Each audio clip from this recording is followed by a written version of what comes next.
Buenos días para todos, Dios les bendiga. Iniciamos este día sábado con una nueva reflexión. Pidámosle a Dios que nos dirija en esta mañana, que no sea yo hablando en mi sabiduría, que no sean nuestros pensamientos haciéndonos entender esta reflexión, sino que sea su palabra la que nos hable. Señor, te damos gracias por este día, por un día más que nos regalas, porque hasta aquí has sido fiel con nosotros, a pesar de que muchas veces somos infieles, Señor. Perdona, Señor, las veces que hemos sido infieles contigo, Señor, y ayúdanos a caminar contigo y a entender más de ti. Te pedimos, Señor, que sea tu palabra hablando a nuestro corazón en esta mañana y que tu mano de poder y misericordia nos acompañe. Te lo pedimos en el nombre de Jesús. Amén. Hoy vamos a empezar a leer el capítulo 9. Vamos a leerlo desde el versículo 1 hasta el versículo 12. Dice la escritura lo siguiente: mientras caminaba, Jesús vio a un hombre que era ciego de nacimiento. Rabí, ¿por qué nació ciego este hombre?, le preguntaron sus discípulos. ¿Fue por sus pecados o por los de sus padres? No fue por sus pecados ni tampoco por los de sus padres, contestó Jesús. Nació ciego para que todos vieran el poder de Dios en él. Debemos llevar a cabo cuanto antes las tareas que nos encargó el que nos envió. Pronto viene la noche cuando nadie puede trabajar, pero mientras estoy aquí en el mundo, yo soy la luz del mundo.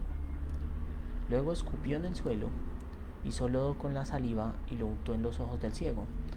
Le dijo: ve a lavarte en el estanque de Siloé. Siloé significa enviado. Entonces el hombre fue, se lavó y regresó viendo. Sus vecinos y otros que lo conocían como un pordiosero ciego se preguntaban: ¿no es ese el hombre que solía sentarse a mendigar? Algunos decían que sí y otros decían: no, solo se le parece. Pero el mendigo seguía diciendo: sí, soy yo, soy yo. Le preguntaron: ¿quién te sanó? ¿Cómo sucedió? Él les dijo: el hombre al que llaman Jesús hizo lodo, me lo untó en los ojos y me dijo: ve al estanque de Siloé y lávate. Entonces fui, me lavé y ahora puedo ver. ¿Dónde está él ahora?, le preguntaron. No lo sé, contestó.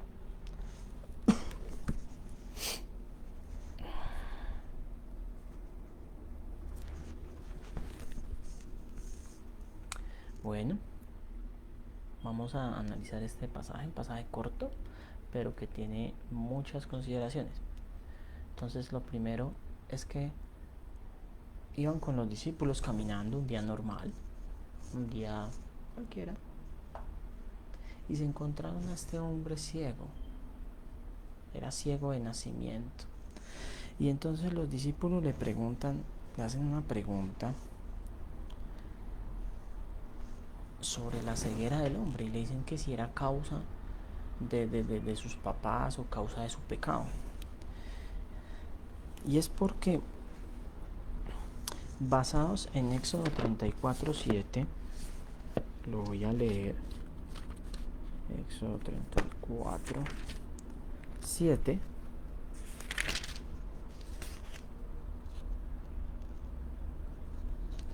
que dice, leyéndolo desde el 6, desde el 5, perdón. El Señor descendió en la nube y se puso junto a Moisés.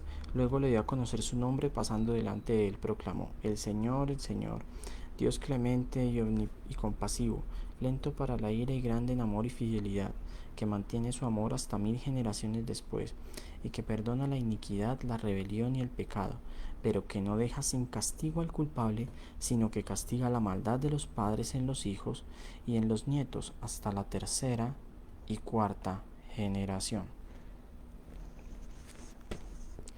Basados en ese versículo, los judíos creían que cuando una persona tenía algún problema físico de nacimiento, algún defecto físico, alguna enfermedad, era por causa de que sus padres habían pecado o que esa persona incluso había pecado antes de nacer. Tenían esa creencia, creían que incluso el pecado o sea, que podía gestarse pecado, o sea, que podía realizar pecado, finiquitar un pecado antes de nacer, o que su alma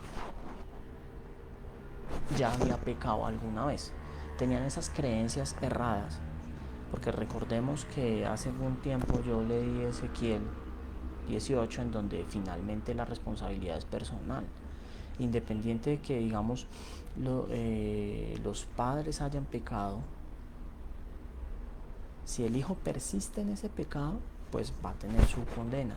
Pero si esa persona se arrepiente, ese pecado se va, porque la responsabilidad de los pecados es personal.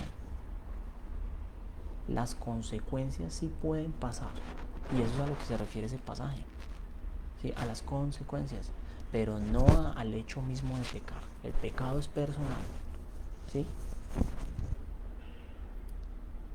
Entonces era una concepción que tenían, y hay que entender esa frase, ese contexto.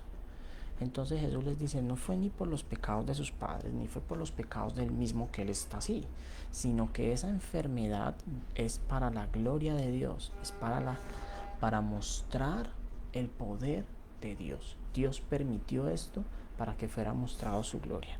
Y aquí voy a hacer una acotación importante, y es lo siguiente. Muchas veces, la mayoría de las veces, las cosas que nos pasan son consecuencia de nuestros pecados. Y el pecado trae consecuencia, y Dios permite que la consecuencia esté sobre nuestra vida. Pero en otras veces hay momentos que son pruebas, en donde Dios quiere mostrar su gloria en nosotros para que nosotros le veamos como la luz del mundo. Muchas cosas no vienen por consecuencia de Dios, sino que Él, en su soberanía infinita, que es lo que nos está mostrando acá, en su plena e infinita soberanía, permite esto para que su nombre sea glorificado y para que todos vean que Él tiene poder, en este caso sobre la enfermedad, pero también sobre cualquier circunstancia, sobre la escasez, sobre la amargura, el dolor, la depresión. Él tiene poder sobre todo eso, y a veces Él lo permite de manera soberana para mostrar su poder y para mostrarnos a ti y a mí que tenemos una necesidad profunda de ser iluminados por Él.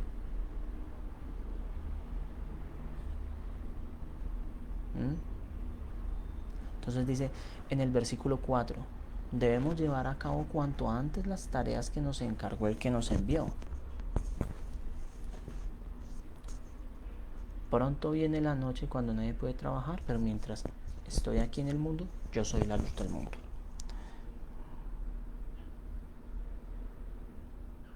Mientras yo esté en el mundo, yo soy la luz del mundo. Él ya lo había dicho, yo soy la luz del mundo. Jesús es quien ilumina nuestro camino, quien trae luz a nuestra vida, en medio de las más densas tinieblas, en medio de la oscuridad más profunda. En este caso, este ciego estaba en la oscuridad física más profunda, pero muchos están ciegos espiritualmente. Y en esa profunda oscuridad, Jesús trae vida, trae la luz que disipa las tinieblas.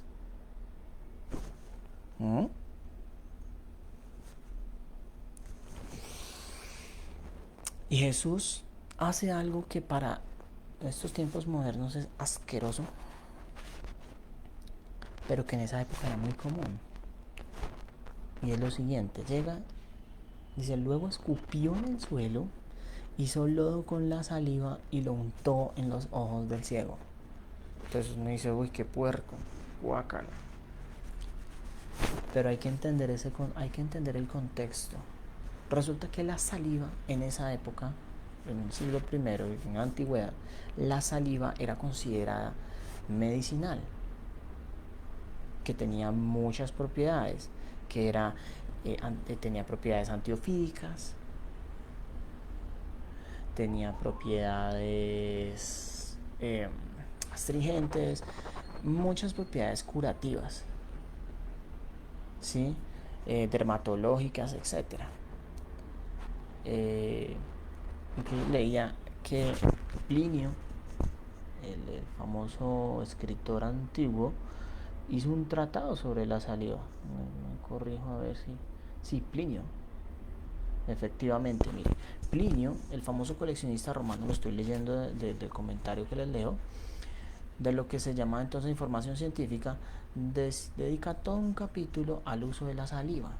Dice que es un desinfectante estupendo contra el veneno de serpientes, antiofídico, una protección contra la epilepsia, que los líquenes y las manchas de lepra se pueden curar con la saliva antes del desayuno, que la oftalmia se cura ungiendo los ojos todos los días con saliva de la mañana, que cura el carcinoma y la tortícolis.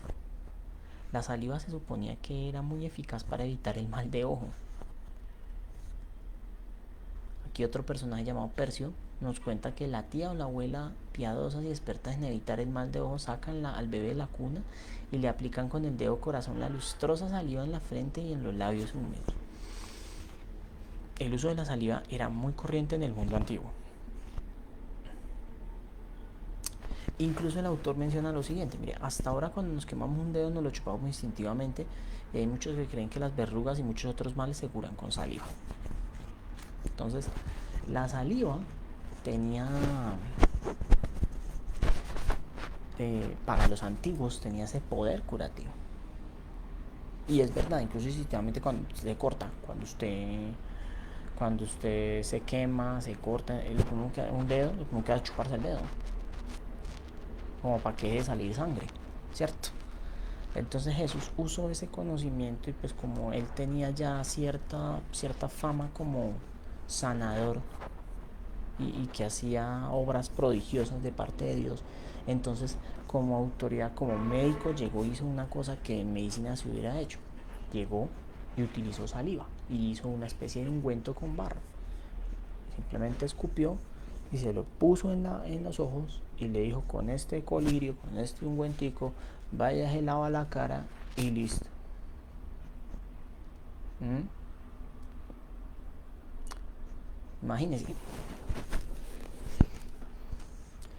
Imagínese eso. Ya Jesús vino y le trajo sanidad a este hombre. Simplemente llegó y cogió con su saliva, escupió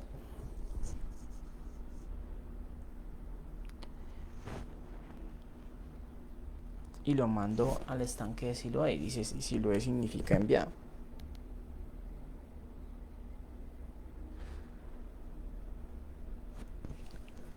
Y lo mandó a este estanque decían que tenía propiedades curativas, ¿sí? Pero entonces fíjese todo el simbolismo que tiene esto. Jesús, la luz del mundo, vino a traerle luz a este ciego que estaba completamente en oscuridad. Hizo la medicina con su propia saliva. De su propia boca, de su propio cuerpo, extrajo el elemento esencial para poder colocar sanidad sobre este hombre, y luego lo manda a un estanque que decían que tenía propiedades milagrosas, y lo manda siendo él el agua viva que sacia nuestra sed completamente. Y este hombre se lavó y fue sanado. Aquí podemos ver básicamente tres cosas. Jesús viene en medio de nuestra desgracia, en medio de nuestro dolor, en medio de nuestra oscuridad y nuestra ceguera. Y como ese médico viene y trae la medicina para esa oscuridad, y esa medicina es Él mismo. Él mismo. Y Él mismo toma y da de sí para sanarnos. Aquí en este caso fue la saliva. Después lo mandó a lavarse. Jesús trae a nosotros sanidad, pero esta vez ya no es con saliva, sino es con su propia sangre, para disipar toda oscuridad de las tinieblas, para disipar todo esas densas tinieblas de oscuridad, de pecado y de muerte.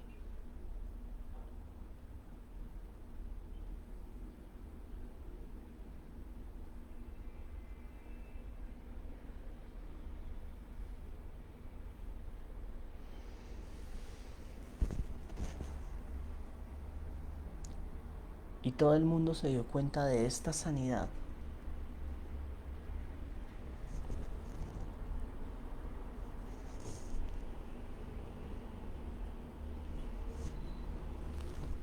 Finalmente, el ciego creyó en Cristo, hizo lo que él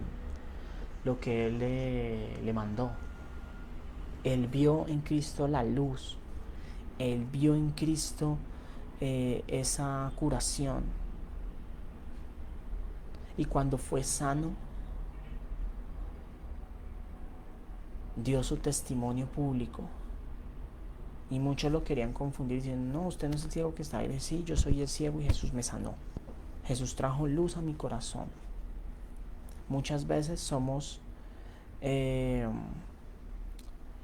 vivimos una vida en densas tinieblas y oscuridad, pero Jesús viene y corta esa oscuridad y nos trae sanidad a nuestro corazón.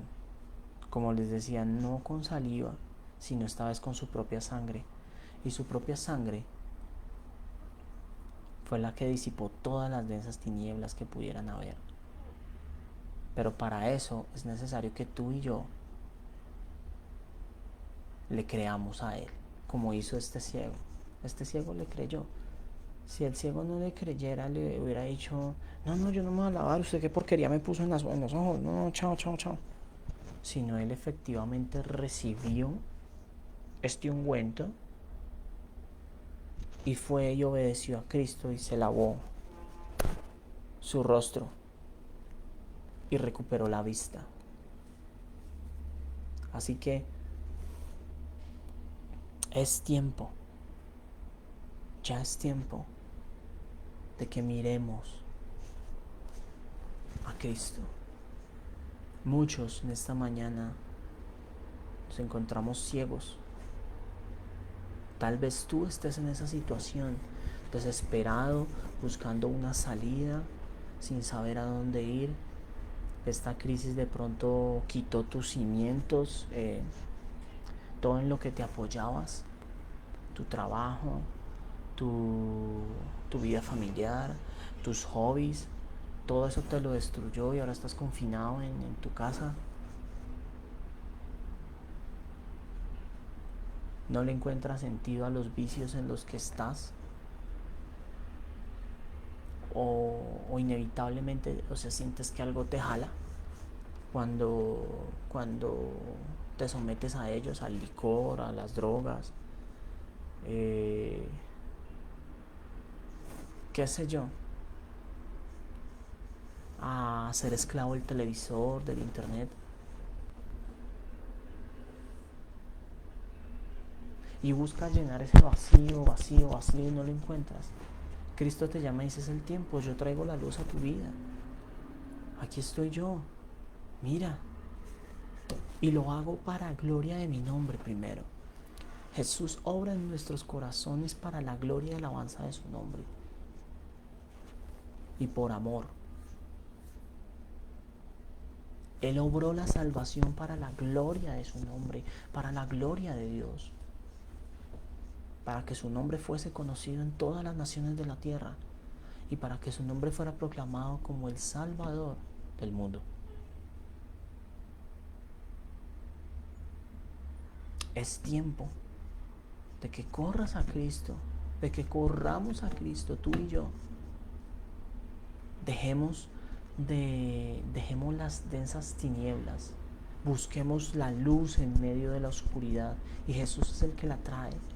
Y Jesús va a disipar las tinieblas de tu corazón. Jesús va a romper las cadenas de opresión que hay en tu vida. Jesús va a traer libertad para ti. Te va a abrazar, te va a cuidar. Pero es necesario que tú te arrepientas. Es necesario que tú y yo nos arrepintamos de nuestra maldad y reconozcamos que hemos obrado mal. Hemos pecado contra un Dios santo, un Dios bueno, un Dios justo, que nos ha dado todo y que nosotros hemos vivido en franca rebeldía queriendo vivir a nuestra manera.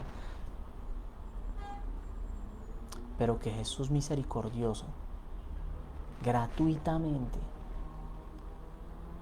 y para cumplir la obra que Dios le encomendó, que fue rescatar a todo aquel que esté perdido, gratuitamente ofrece la salvación, diciendo: yo ya pagué el precio por ti, eso que tú merecías yo ya lo pagué, y ahora con mi sangre yo te lavo, te abro los ojos para que veas la realidad como es, así como a este ciego le fueron abiertos los ojos. Y fue obrado este milagro para que Jesús fuera glorificado y para que Dios fuera exaltado, porque estaba trayendo sanidad y libertad. Asimismo, hoy, aquí, ahora, Jesús trae libertad a tu vida si tú te arrepientes y crees en Él. Es el llamado, es lo que nos enseña este pasaje. Este hombre no había pecado de nacimiento, este hombre no tenía los pecados, no estaba cargando consecuencias de pecado de sus padres, solamente su propio pecado en el transcurso de su vida.